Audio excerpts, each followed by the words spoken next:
Is this in slow-mo? Whoa! Kentucky Ballistics, and this was highly requested by you guys. My 50 cal exploded. All right, let's watch it.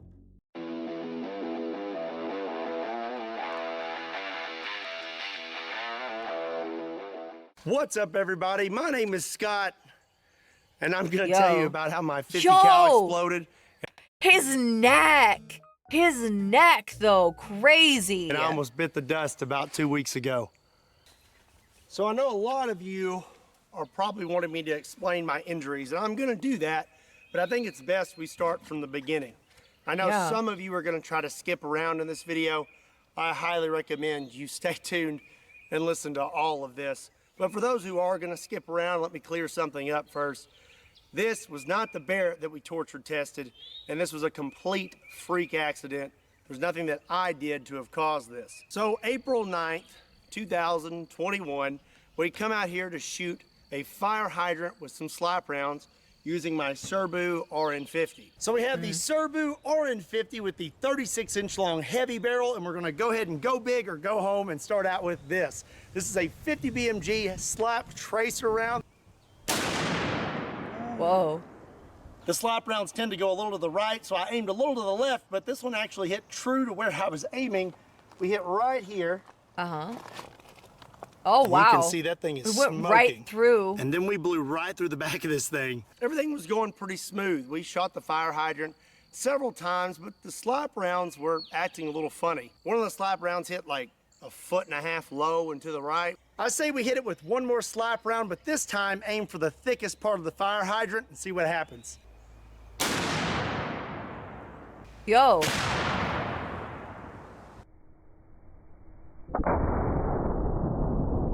Okay, wait. Yeah, that was a big flash.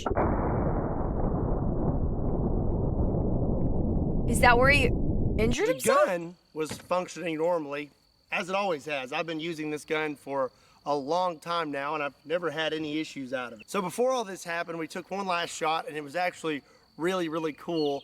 The round was stuck out the back of the fire hydrant. This is a 50 BMG silver red tip armor piercing incendiary tracer. So we went through the top of the fire hydrant. Look at that. Yo. Oh my gosh. It just stayed there. It's just stuck out the back. After that, I decided I was gonna take one last shot with a slap round and try to hit the thickest spot on the fire hydrant. So before I loaded my last slap round, I know that there was no barrel obstruction because I literally found the round in the fire hydrant. But this last round that I loaded into my Serbu RN50 was a very, very hot round, and I had no idea. And there's really no way for me to have ever known that this round was as hot as it was. When he says hot, what does that mean? Like, so here you can see me taking the last shell casing out, and now I'm loading in the slap round. just temperature-wise, too much powder? Oh. I screw the cap on all the way, and the gun closes completely, and everything is functioning as normal. And one thing is something someone may mention is maybe I didn't screw the cap on all the way. Well, you can clearly see the cap is screwed on all the way, and this gun actually will not close if the cap is not screwed on all the way. So everything was functioning good on the gun. What I didn't know was the slap round that I put inside it was extra, extra hot, and I had no idea. And there's really no way for me to have ever known. These rounds are extremely rare, and they're very old.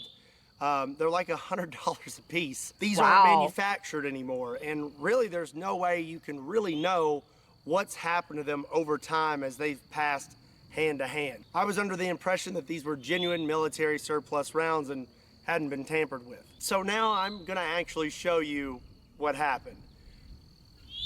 It's not graphic. All the graphic stuff happened. So there's just more gunpowder than normal. That's interesting. Overloaded powder-wise, in a different video they found it was likely reloaded with pistol powder, which is more explosive. That's crazy. Yeah, wow. After the fact, and I'm gonna tell you all about that, but I am gonna show you what happened just so you can see what happened to me that day.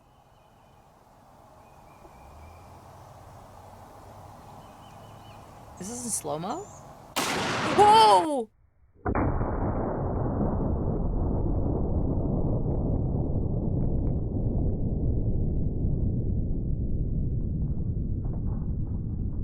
So when I pulled the trigger, the gun exploded almost immediately. So the first thing that went was this cap. And this cap is solid steel, and it is very, very heavy. If you look right here, the threads are sheared off of this gun completely. Yeah. I spoke with Mark Serbu, and he said that normal pressures are 55,000 PSI.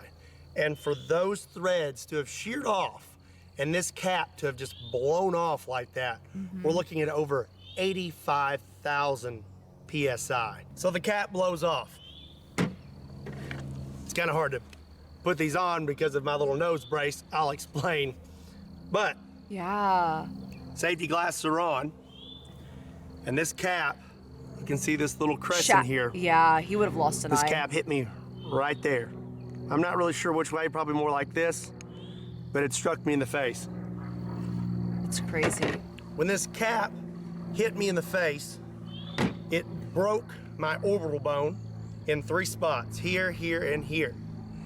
It also broke my nose, and that's why I have this on. I've had to have facial surgery to repair all this. Wow. Here's the really bad part though. On this lower, normally, there's these 2 ears that stick up right here. And this is what prevents you from closing the gun when the cap's not on all the way.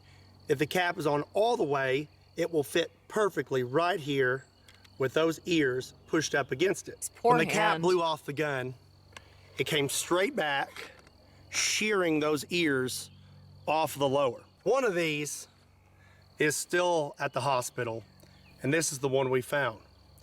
This one zipped right past my head, went inside my hat, Whoa. blew a hole through it, and took it off my head, what appears 7 to 8 feet. Now the other one is what almost ended me.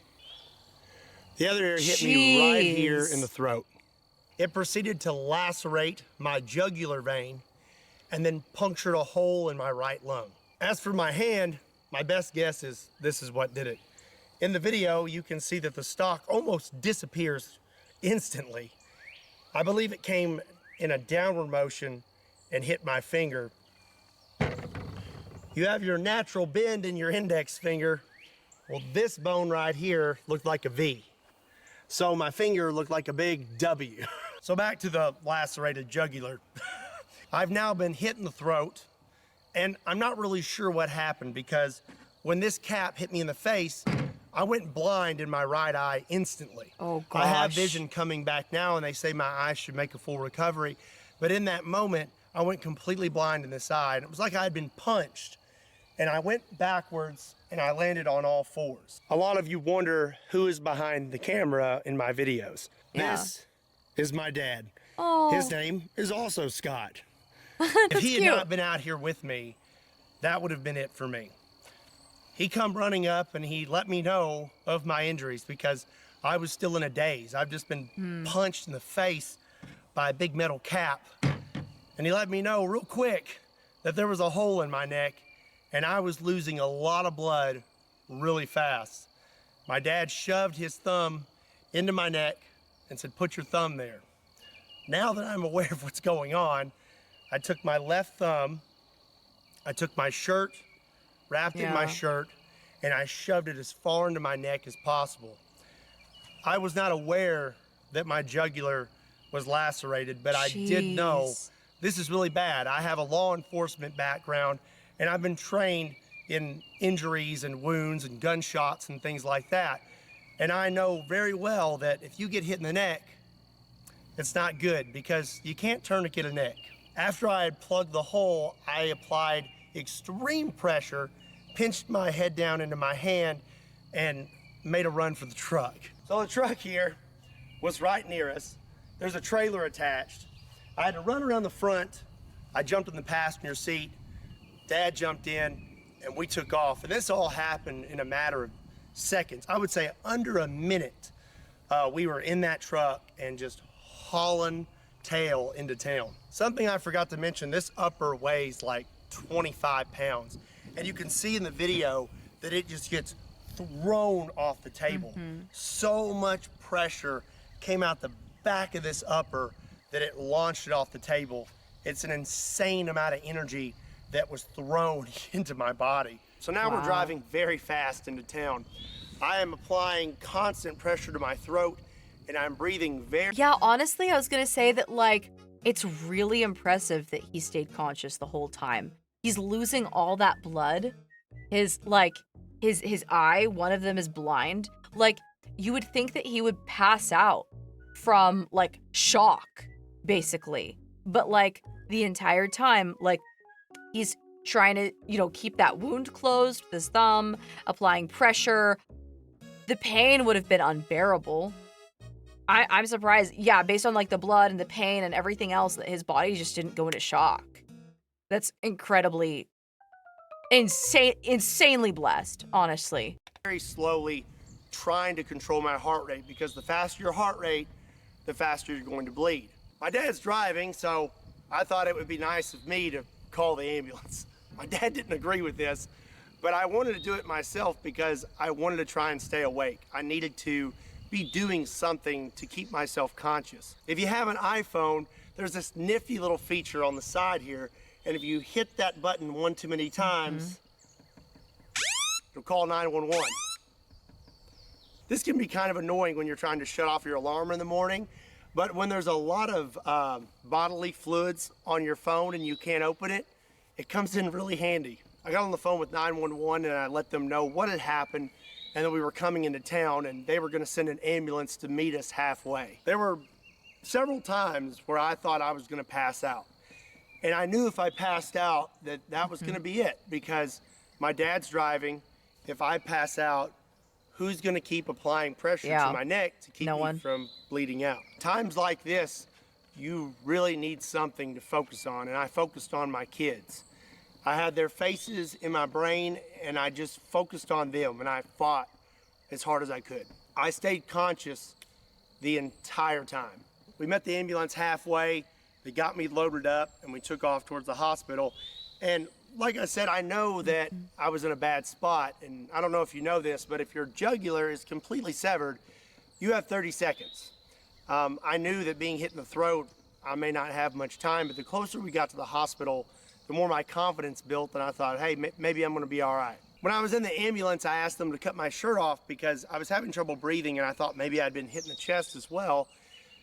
They cut my shirt off, there wasn't anything there, but when I got to the hospital, they x-rayed me and they said my right lung had collapsed because it had filled with blood, and that was from this little guy here puncturing my lung as well. So from there, they had to intubate me while I was wide awake, and I tell you, that is not fun. Take this long metal rod with a point on it, and they stick it through your rib cage, and it wasn't fun. After that, I was feeling a little better. I could breathe a little better. And then they wanted me to take my thumb out of my neck, and I was like, no! We're not taking my thumb out of my neck. You just wrap it up with some tape, it's stay there. But they told me I had to take my thumb out of my neck. So they had a bunch of gauze and packing, and as soon as I pulled it out, they packed my throat. When I pulled my thumb out, that's when I saw my finger, and they said that I audibly said, oh, that's not good, because my finger looked like a big W. They informed me after that they were gonna have to life flight me to Vanderbilt Hospital in Nashville, Tennessee. We interrupt this program to bring you Gamersupps! Do you get dehydrated a lot, need a drink that won't break the bank? Then you should get Gamersupps! It's caffeine-free and caffeinated! It's sugar-free! It's freaking keto, man! Compare it with things like Red Bull coffee. Oh, no. Get that out of here! Quench your inner gamer with Gamersupps!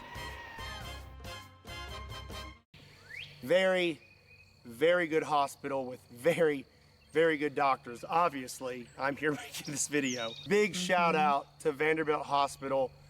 Wow. You guys are the best. So now they're about to knock me out, and at this moment, I realized that this may be the last time that I see my wife or see my dad, because once they knock you out, you know, that's it. Either they're gonna fix you or you're not waking up. My wife had arrived. I called her in there, I held her hand, and we had words, and then I called my dad in to pray. And after that, I remember waking up in Vanderbilt Hospital, hooked up to every machine possible. I'm gonna throw some pictures in here. So they did a number on me. So you can see this cut here, and this actually goes all the way down to right here. To repair my jugular and my lung, they had to open up my chest completely. They cut me completely open, just like open heart surgery. They told me a guy my size should hold 6 to 8 units of blood, and total, from all the blood I lost from the initial injury and the surgeries, they had to give me 5 units. There was also a chance that I could have had a stroke.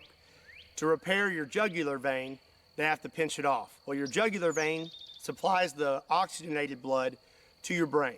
So they can only pinch it off for so long. They pinch it off, they repair it, then after that, when they open it back up, all that blood rushes into your brain, and there's a chance you could have a stroke.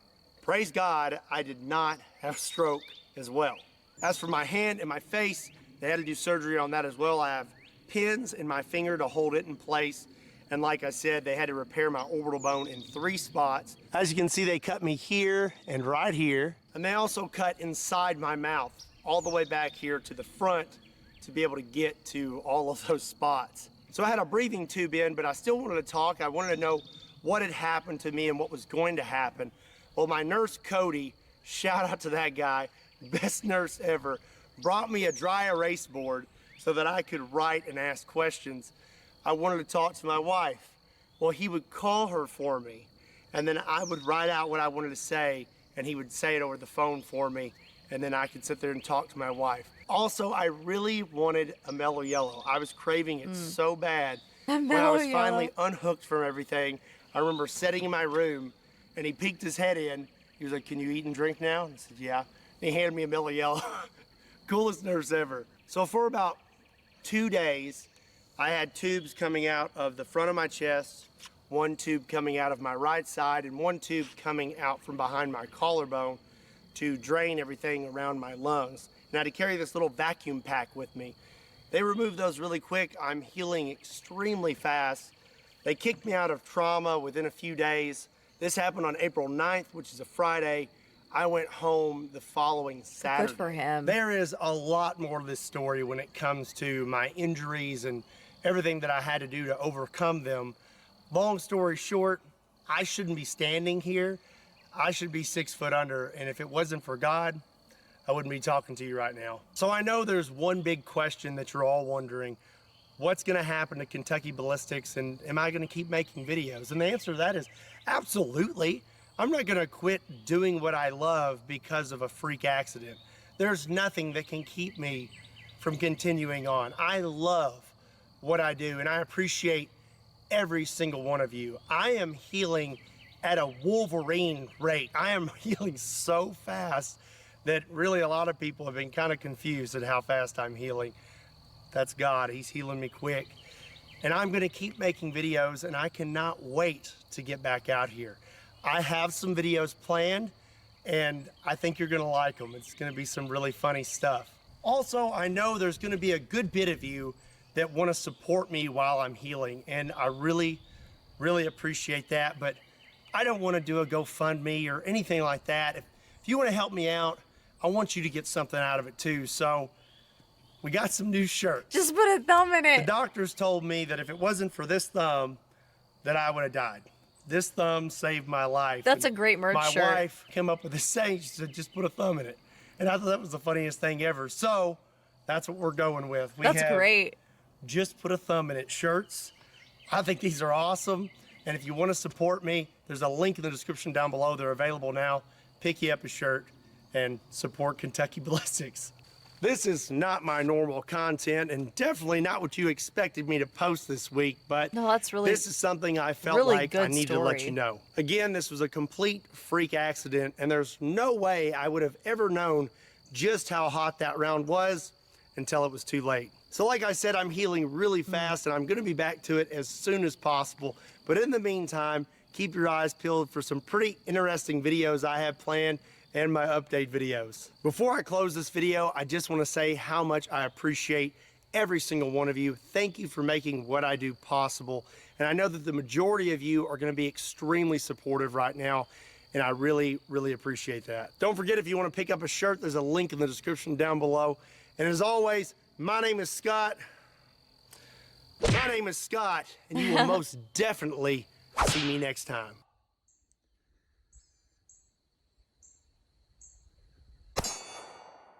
Ping. No, that's an insane story. He's very lucky to be alive. Very blessed.